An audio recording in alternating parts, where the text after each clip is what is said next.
Thank you for that. I actually needed that. I'm a little bit freaked out because, as you can imagine, this is a very big production, and I think everything's going smoothly, but it's a lot of work. So it's very good to have a calming introduction like that. I am going to introduce our first speaker. Some of you may know her. She's right to my left. Name is Dr. Dulaney, and she happens to be local. Does anybody happen to know Dr. Dulaney? Well, you probably know she is a plant-based cardiologist, and that's extremely important, those first two words, and she's going to explain why. And all you need to know is she is local, so if you want to see her, just talk to her afterwards. She's a medical doctor, and she's an expert in this field. So I'm not going to say anything more than that because she's got all the information that you want to hear. Dr. Dulaney.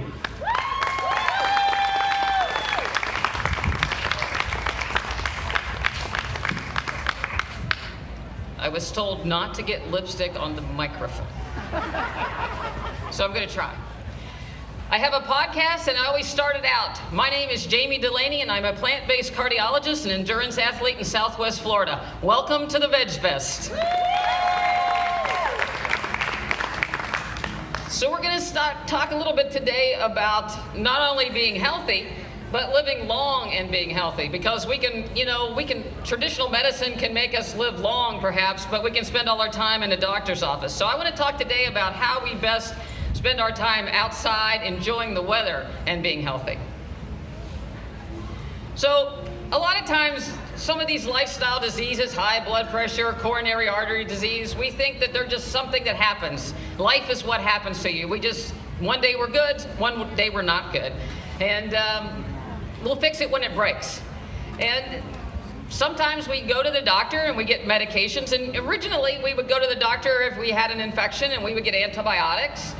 And we would take the antibiotics and we would get better, and that would be it. We wouldn't have to go to the doctor. But now, as we're living longer and we're getting these things called lifestyle diseases, we go to the doctor and we get a medication. And it doesn't really make the disease go away. It just kind of slows it down a little bit or patches up some of the symptoms, or sometimes you need another medication to take care of the other medications. And they don't ever go away, we just add on. And then the next thing you know, you're going to doctor, and you're just making a career out of it. So there's another way, and most of us know here at the Veg Fest that we're going to talk about that other way. The other thing is, nobody really talks about living long. We just assume that we have a number, and that number we all have, and maybe it's going to be long, and maybe it's going to be short, and we all know somebody that, lived long and somebody that didn't, and we don't have anything to do with it. But I'm going to suggest to you that we all can extend our own lifespan, even if we have genetic things that, maybe our parents didn't live as long. I think there's a way around it. And of course, a lot of people that if you've been plant-based how many people are plant-based in the audience right now? Great, I'm speaking to the choir. So you get all excited about being plant-based and you go tell your friends and your neighbors because you feel really great, but nobody else wants to do that. So everybody kind of try the quick fix first, and then you realize that maybe there's a better way. So these lifestyle diseases are basically occur from living and what we do when we live, what we eat, what we're exposed to. What we smoke, what we drink, and they're typically things like coronary artery disease, peripheral vascular disease, high blood pressure, high cholesterol, most cancers, autoimmune diseases such as ulcerative colitis, multiple sclerosis, Crohn's disease, rheumatoid arthritis, lupus. These are things that occur to us as we're living, and they tend to occur to us as we get older. So you don't see the same diseases in a 20-year-old as you do in a 70-year-old. It's because we have to kind of accumulate these things as we go along. So if we were to get rid of these lifestyle diseases, then could we possibly extend longevity a long way? And I'm here to tell you that I think that there's hope for that. So again, these risk factors, it's Heart Month, and we have to talk a little bit since I am a cardiologist, but certainly the risk factors for heart disease, high blood pressure, high cholesterol, being overweight, being sedentary, diabetes, smoking. And then, these inflammatory conditions. People, you may see on the internet, it's not the cholesterol, don't worry about that, it's inflammation. It's not inflammation, it's cholesterol. It's not fat, it's whatever. But the reality of it is it's all these things working together. The more overweight you are, the more inflammatory compounds, the more inflammation, the more plaque you can build up. So they all kind of work together. But not only are these risk factors for heart disease, but they're risk factors for the other lifestyle diseases. And so they all kind of go together and intermingle. And just because you don't have one doesn't mean you're not going to get the other. Part of the problem comes from our society becoming more and more overweight. You know, the curve of increased girth in America started to increase in the 1980s, and now we're up to, 33% of the population's overweight and even obese. And, I talked about extending longevity, but now we're starting to see side effects from being overweight to the point where people in Mississippi and West Virginia, especially women, aren't living as long as in third world countries. We're starting to see 40 and 60-year-olds now getting diseases that 80 and 90-year-olds used to get. 30 and 40-year-olds are getting diseases that 50 and 60-year-old people started to get. And the sedentary aspect of everything, with more iPads, computers, and being inside, and sun phobias, thank God we're not afraid of the sun today, we're getting more and more sedentary. So again, the risk factors for all these diseases are intermingled. And if we treat one or treat the root cause of one of these diseases, we actually positively affect the other diseases. A lot of people say, well, I can get a stent, I can get my cancer tumor taken out, I can take a pill for arthritis, but dementia really scares people. And dementia is one of those things that we thought that, you have a family history of, and you either get it or you don't. Or if you live long enough, you might get it. But it's something that you don't have any say in. But that's actually not true either, because again, the same risk factors, being overweight, being sedentary, having high cholesterol, high hypertension, diabetes, those are all risk factors for dementia. And a lot of dementia can either be halted in its tracks or not started in the beginning. And if you think about it, today we see a lot more people with Alzheimer's than we did 20, 30 years ago. And it's not just because people are living longer, because we're not living that much longer. It's just that dementia is hitting people again in the 60s and the 70s and the 80s. This is a picture of adipose tissue. So it's white adipose tissue, waist adipose tissue. Most of the white fat is located around our middle visceral fat.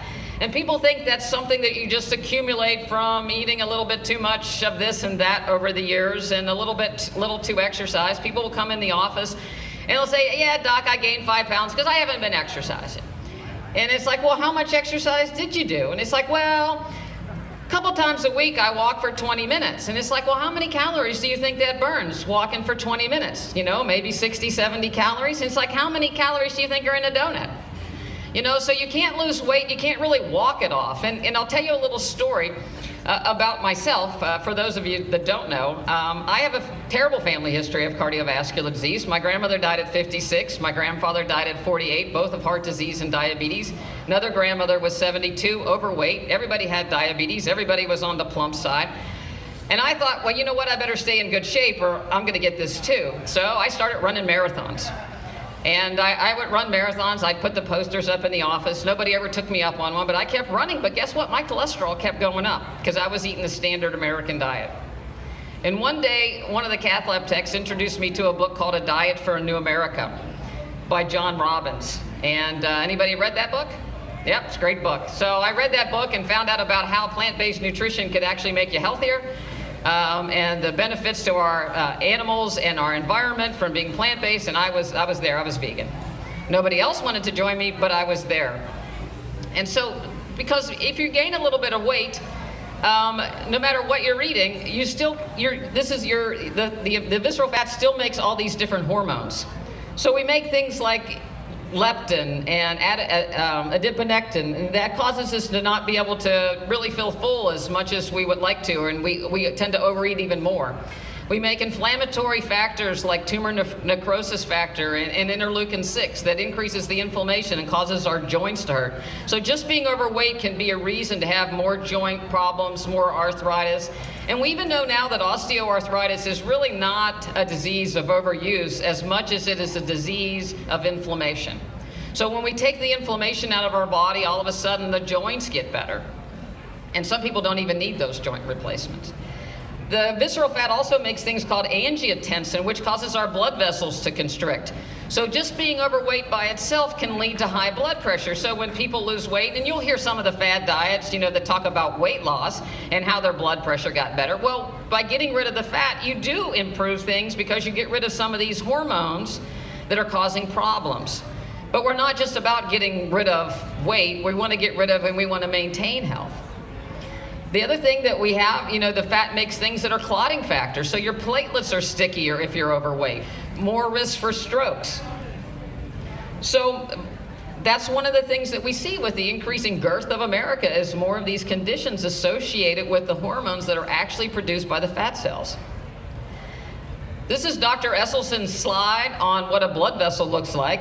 Once you've accumulated, you know, enough cheeseburgers and French fries and, you know, potato chips. So we start to get all these inflammatory cells under this endothelial cell. I don't know if I have a pointer, but you can see that very top layer next to the blue is your endothelial cells.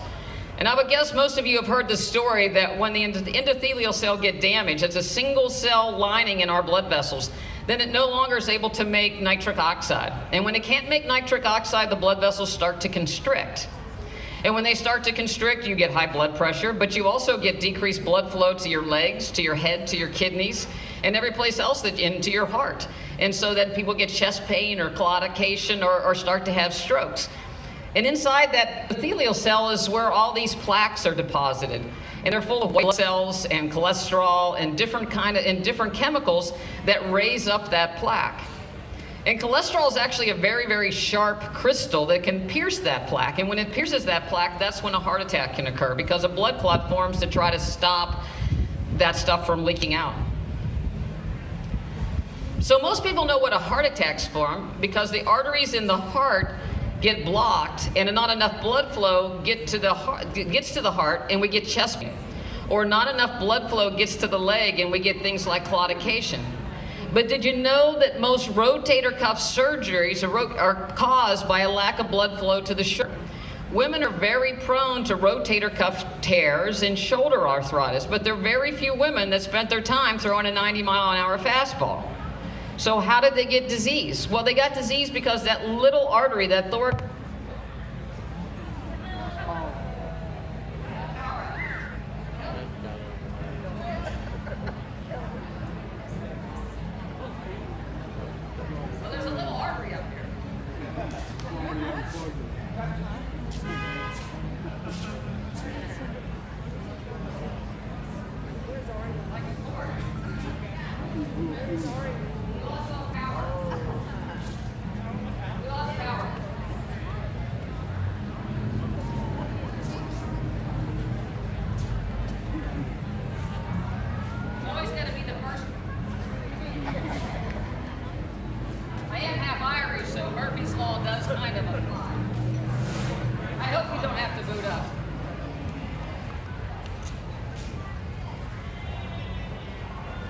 Can you hear me?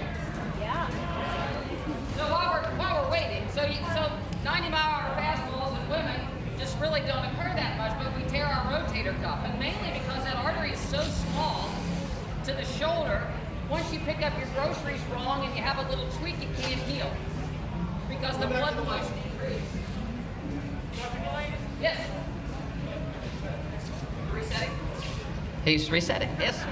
I don't know. I kind of like yelling. There we go. We got half of it. Got a little bit of an artery here coming up. We're restoring blood flow. Almost. Yeah, we need some kale. Kale to the stage. Kale to the stage.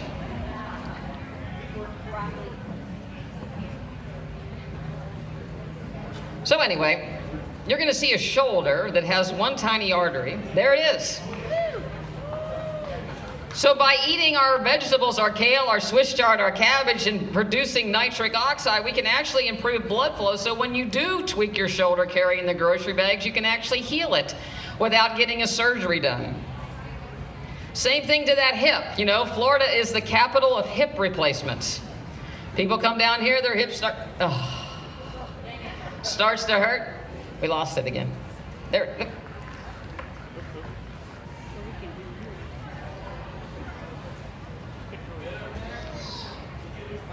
Yes.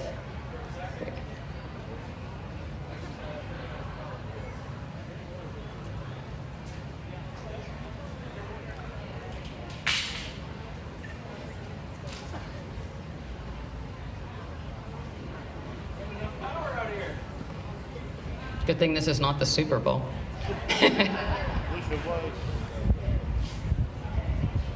Oh, there's a breeze. That's nice. There we go. We got a hip. We have a hip, and there's tiny blood vessels to that hip.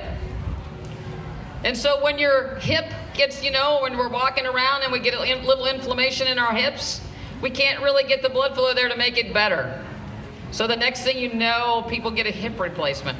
And if you do a hip replacement and you look at the cross-sectional area of that bone that they have to cut off that top and look down, it's all inflamed. Even to the naked eye, you can see it's red and the bone marrow is just like jelly. And so even the ability to do a hip replacement and it to last and be well is not near as good if you don't have adequate blood flow to the area.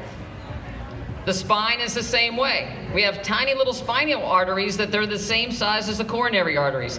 They get diseased because remember, blockages in your blood vessel just doesn't occur at the place where you get a bypass or the place that you get a stent. It's an all over your body problem. That's why what we do, putting a stent in or localized treatment, doesn't work. So when the spine's not getting enough blood flow to it, the vertebral bodies start to shrink. And when they start to shrink, they start to shift. And when they start to shift, nerves get compressed. And bad things happen. Most cancers are related to the same thing. We have a toxin exposure. Some of them we know about, some of them we don't know. But we know a lot of processed foods have a lot of added toxins in them, a lot of boxed foods, a lot of packaged things. Nutrition is a big thing. We know as far as a plant-based diet, we can prevent and decrease the recurrence of most cancers. We know that people that are overweight have an increased risk of cancer. People that are diabetic have an increased risk of cancer. And all of these are what we kind of call diseases of accumulation of metabolic waste. So if you eat an apple, you break it down to fructose and water and carbon dioxide. You breathe off the carbon dioxide, you sweat or pee out the water, and you use the glucose for fuel. But what about a Twinkie? So when you eat a Twinkie or you eat a cheeseburger, you have all this extra things left over. So what do we do with the extra things? We have to put them somewhere. We don't get rid of them. So they end up getting stored in our cells. And over time, dealing with the inflammation associated with trying to process these extra things that our body's not used to, we start to develop inflammation and DNA damage. We also know that we have more cells from bacteria in our body than we do our own human cells. 90% of our cells are bacteria and about 10% are human when you look at it. So we have a microbiome that lives mainly in our colon. And what we eat affects that microbiome. If you go to Sam's Club, you may see a bunch of people selling probiotics and people are popping them to make sure your microbiome are okay. But it's like trying to plant a garden in the middle of a parking lot. If your gut is not ready to have bacteria planted, nothing will ever take hold. So depending on what you eat, depends on what kind of microbiome that you develop in your gut. And depending on what kind of bacteria that are in your gut, depends on how many calories you may extract from food, what kind of free fatty acids you may produce, what kind of inflammation you may render. So what we eat not only affects us, but it affects our bacteria in our gut, and it can lead to problems. We know that people that have more firm acuities tend to be more overweight. And that even if people get a gastric bypass, it changes the gut bacterium. And initially when those people lose weight, there's a decrease in the firm acuities in their gut. But then if they go back to eating the same foods, even in lesser quantities, that bacteria grows back again. And so they actually extract more calories from their food than people that don't have a lot of that bacteria. If we look at diabetes, and we talk about diabetes being a disease of fat, that fat is blocking the muscle cell and the glucose can't get in the muscle cell, and more insulin has to be excreted to be able to drive the glucose into the muscle cell. But it's probably not quite as simple as that, in that our gut microbe also has this inflammation going on with what we eat that causes, again, some of the disruption and degradation and malfunction of the insulin receptors. So it all plays a role when we change what people eat. We also change their gut microbes, and their diabetes also gets better to control.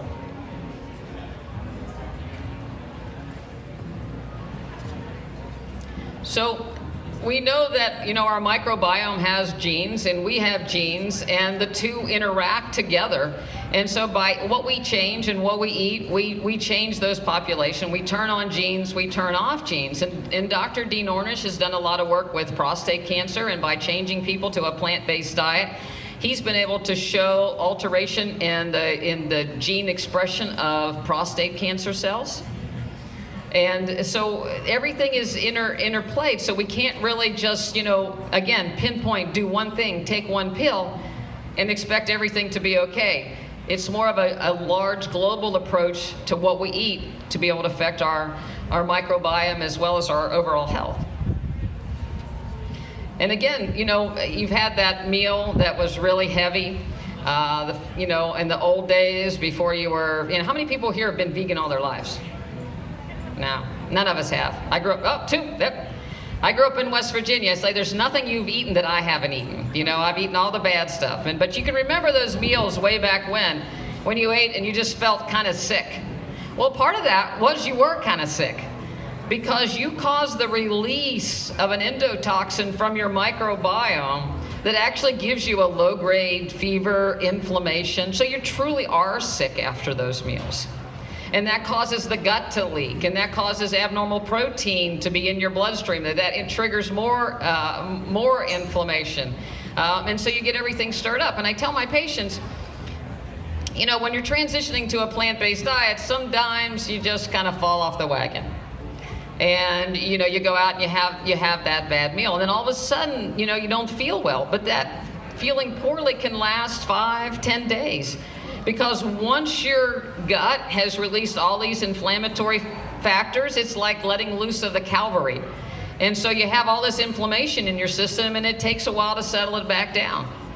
And I've had people tell me that, I'm good for 3 or 4 days, and then I, eat the wrong thing. I'm good for 3 or 4 days, and I eat the wrong thing. Well, you can see where there's still this underlying inflammation that they keep generating. It never quite gets to right itself, so they don't feel the full effects of eating a whole food plant-based diet. But it's a process, and we've all been on it. So we work to help and work with people to try to help them move more to better choices and to alter what they're eating.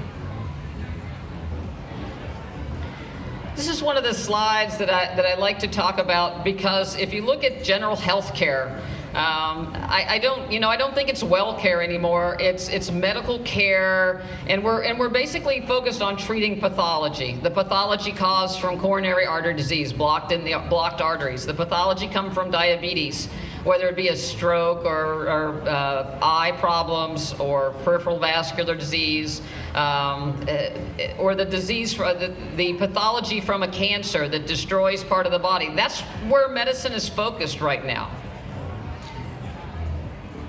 There's some thought about looking back at the engineering, so moving it back more at the damage and engineering cells. So there are actually some studies that are being done to try to take some of that metabolic waste out of brain neurons to try to clear up Alzheimer's, and they've done it with mice. And so, or stem cell therapy to try to turn things back on after the damage has been destroyed, or immune to attack the bad cells and to try to get rid of some of those bad cells. But shouldn't we look further to the left at metabolism? Because if we're eating things and we're not generating the metabolic waste, then we're not causing the problem in the first place. So by eating a whole food plant-based diet, we don't have all these things that we have to deal with. I kind of liken it to the plastic in the ocean now. In 1970, we didn't have plastic bottles, so that we didn't have the plastic problem. But when we start having water and Gatorade and everything in a plastic bottle, then all of a sudden we've got this waste problem that we're trying to deal with it.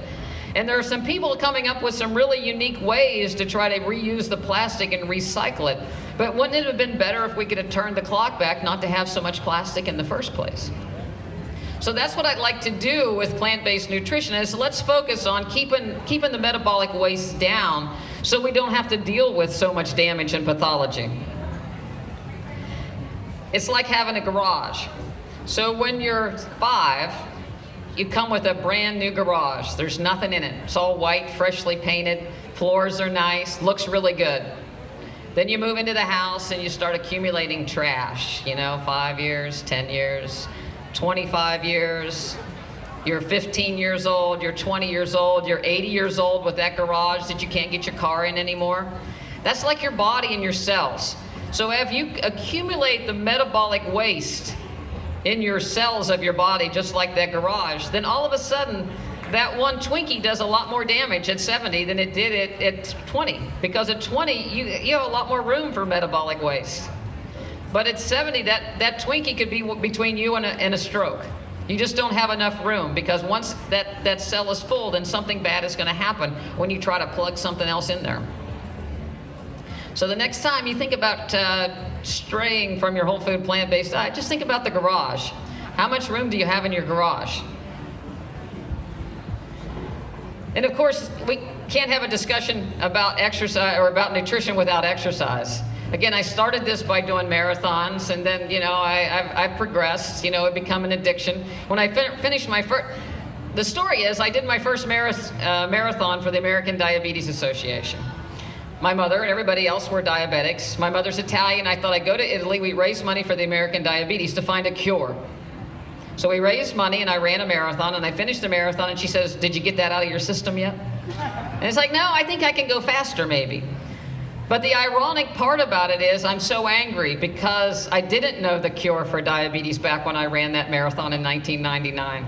But I do know the cure for adult onset diabetes, and it doesn't have to happen to anybody. And we don't need to raise money for it. We just need to raise awareness on what we need to eat to make it go away.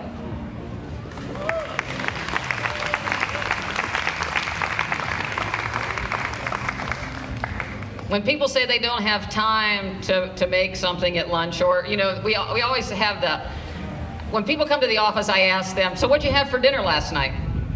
And everybody tells me what I want to hear. They say, "I had a salad." And they say it like I had a salad, like I was punished, I knew I was coming to the doctor, I'm trying to get that 5 pounds off, so I had a salad. So 10 or 15 minutes later, I find out that there might be a chicken breast and ranch dressing on the salad, but it takes a while to get that. But you don't have to have a boring salad. You can have an exciting salad, and that's my lunch salad with beets and purple sweet potatoes and sunflower sprouts and peppers. So I come home from lunch and I play Frisbee with my dog, and I throw a bunch of that stuff in the bowl, and I have a great filling salad. There's some quinoa on that, so it's hearty and filling and exciting, and I love every meal that I have. And that's the way you should feel about your plant-based nutrition, is to look forward to it, because there are 40,000 vegetables to choose from. So make sure you have the ones that are really good and the ones you really like. This is Dr. Esselstyn's slide on nitric oxide production. How many people, everybody knows this slide, right? So if you eat cabbage, kale, I can't sing the song like he does, but cabbage, kale, Swiss chard, mustard greens, collard greens, broccoli, beets, beet tops.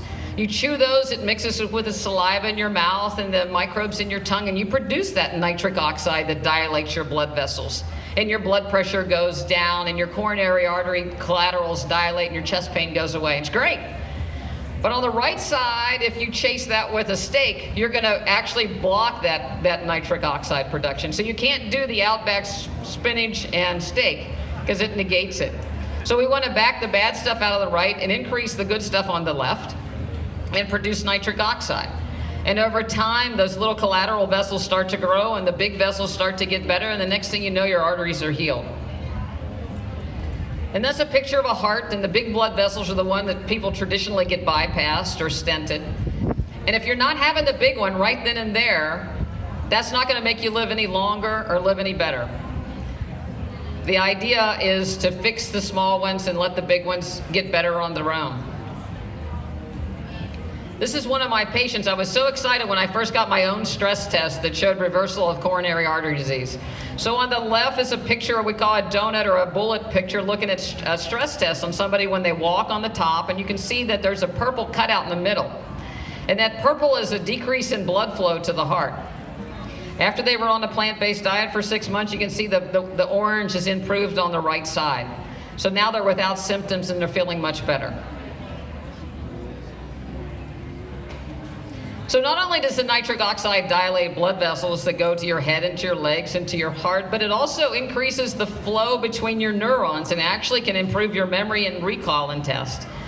It also improves your immune function, and it also dilates your blood vessels before exercise. So when we go to do those marathons in Ironman, we always make sure we have a couple cans of beets with us, or buy fresh beets or have the kale. It's funny when we're at a restaurant, people come by because most people traditionally before a race they're eating, you know, white pasta and meat because they think they need extra protein or whatever. And we're sitting there with this giant kale salad with beets all over it. And they say, "You're gonna eat that before your race?" It's like, yeah. It also protects your kidneys. Nitric oxide, it changes the metabolism of the kidneys. It can actually reverse heart disease or reverse kidney disease. So again, if you have the right bacteria, you can actually produce good chemicals that actually improve some of these autoimmune diseases. So eat plant-based and exercise. So what do we do up in Port Charlotte to try to fix all this stuff? Well, I started about 5 years ago doing a nutrition class in my office. So I'd have a little place in the back office and I would cook and we would do a little PowerPoint presentation about plant-based nutrition. And we had it every other week for 6 weeks.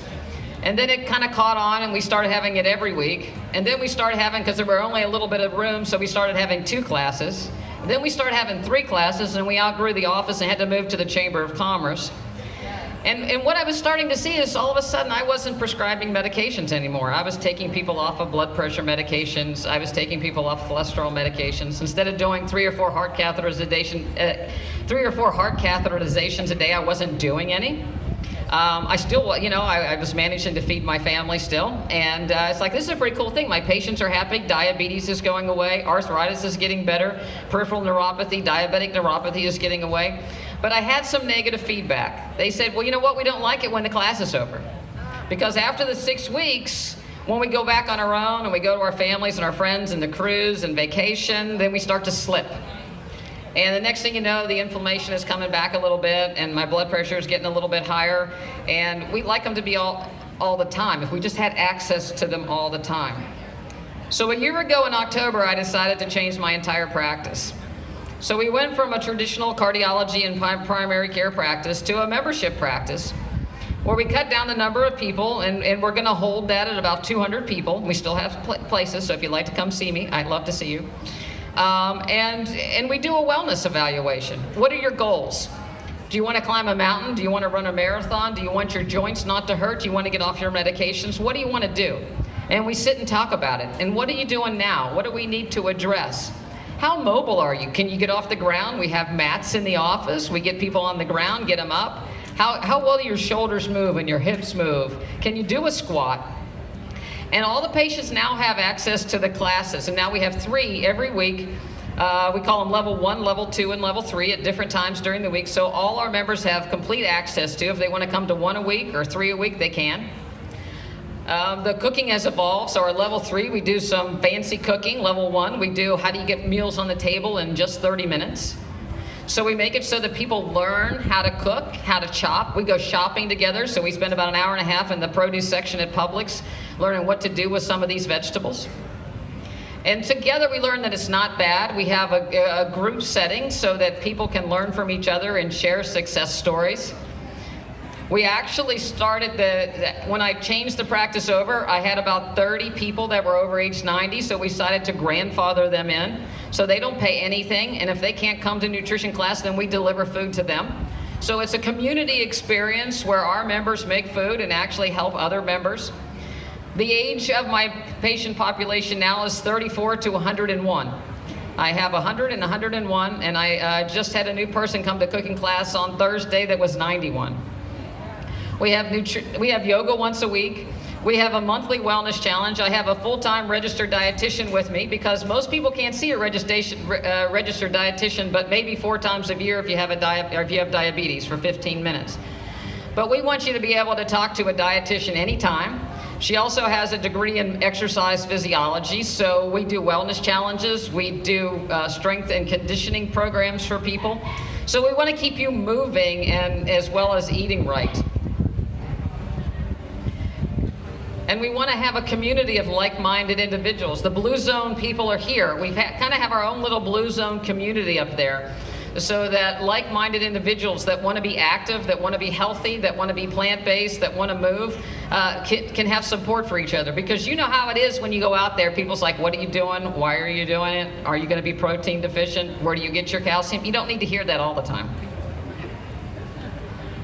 So again, you can take the nutrition class without being part of the practice, but you know, a lot of the people, we have several people that even come up from Fort Myers and Naples that take the nutrition classes. There's 6 sessions and then we rotate again, so we just keep having 6 sessions and people can decide which one they want to come to. There's when we put our chairs together and we did a cooking class where we made soup for our 90-year-olds and then we took it and delivered it. I felt like I was the guy with the big check. You know, when I showed up at somebody's door with soup, they were so happy to see me. So that was a real boost for me. Sometimes it just comes down to what do I put on my menu? What do I have in my pantry list? How do I shop for this stuff? You know, so we tell them, you know, greens are number 1, right? We want you to get your 4 to 5 cups of greens in a day. We want you to get them in at breakfast, lunch, and dinner. We want you to eat beans because we know the blue zone, if one thing those people had in common is they all ate beans, so we want you to get those beans in. Fiber, good microbes, lower your heart rate. We want you to get grains and starches in because we don't want you to be hungry 5 minutes later and not be able to do this because you're weak and you say you're protein deficient, but really you're calorie deficient because you were trying to control your portions.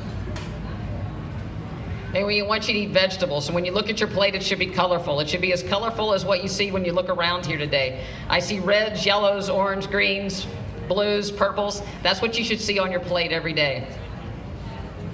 We give people a refrigerator list. Pick one from each if you kind of just can't come up with something, so you get a good idea of what you can make. So it doesn't have to be complicated. You know, a sweet potato, beans, and greens, that can do it. That can be a great dinner. And if you think about it, the way it used to be, you'd have a starch, a vegetable, and a meat. You know, so you just add a couple vegetables in and you're good. This is the jars of soup we delivered our 90-year-olds.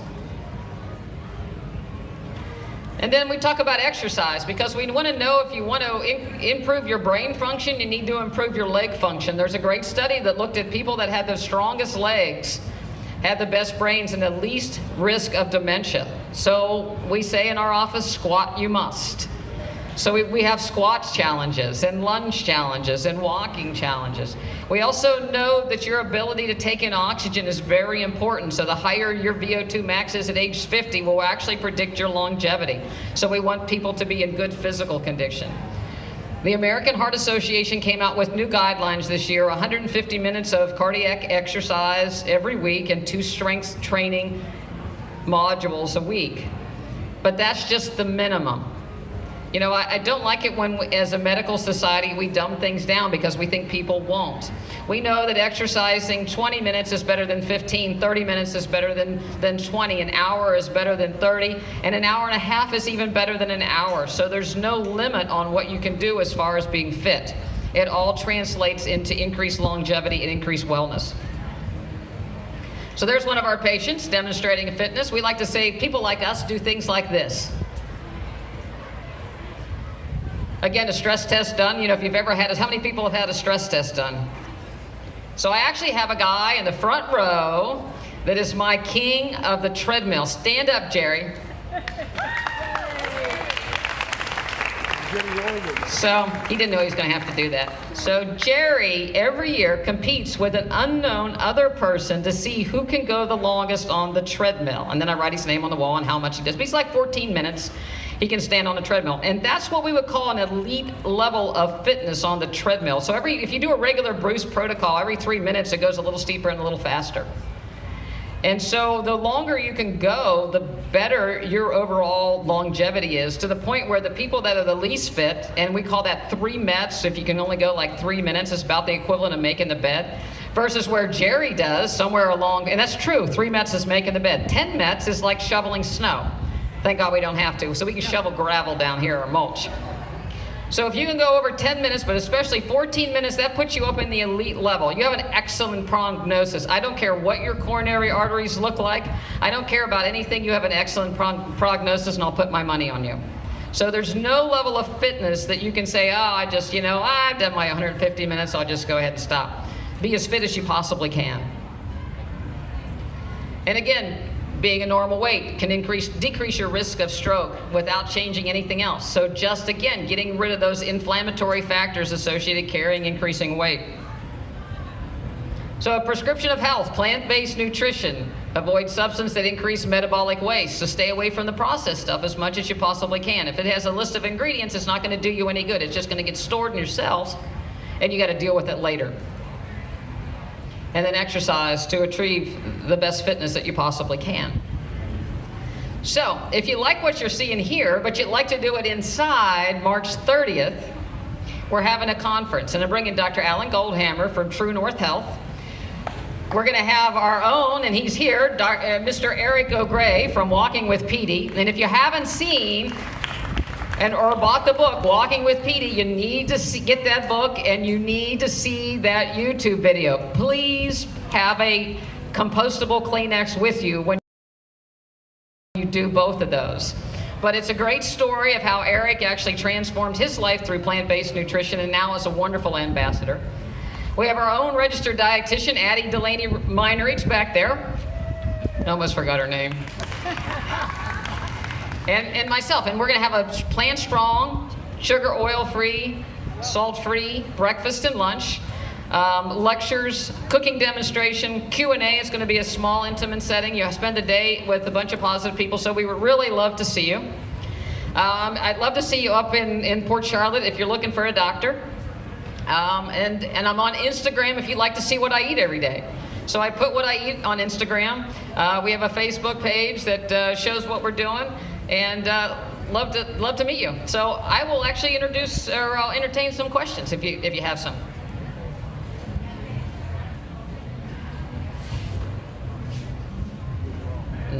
Yes. Dr. Sal is around here, and he does health and wellness at Lee, and he may be able to point you into some people. You know, we have an online program as well, so sometimes people come up with their general wellness, and then we communicate back and forth. So we actually have people all over the country, both online and in person and telemed. So, but I'm sure if you talk to Dr. Sal, you might be able to find somebody a little more local. But we're only 45 minutes away, so come up and see us. Anything else? Yes?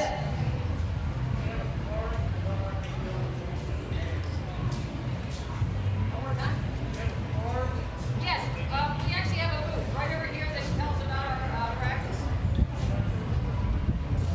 And